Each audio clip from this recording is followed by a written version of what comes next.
Welcome to the Tech Egg. Don't get scrambled. Enjoy the video. You start by choosing the right bread.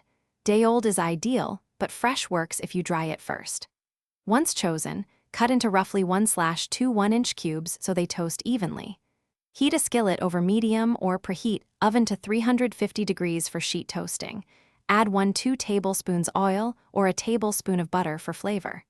Stir or toss every few minutes so cubes brown uniformly rather than burn. This step locks. Once the cubes are golden and cooled, move them to the processing step. Make sure they're fully cool. Hot bread steams and yields gummy crumbs. Use a food processor for speed, a blender for smaller batches, or a zip bag with a rolling pin for manual control. Pulse in short bursts and check often to get the texture you need, fine for smooth soups, coarse for rustic garnish. Remember to pulse, not run. Continuous blending overheats and clumps the crumbs. You finish by seasoning and choosing storage. Toss crumbs with a pinch of salt, pepper, or dried herbs while still slightly warm so flavors adhere.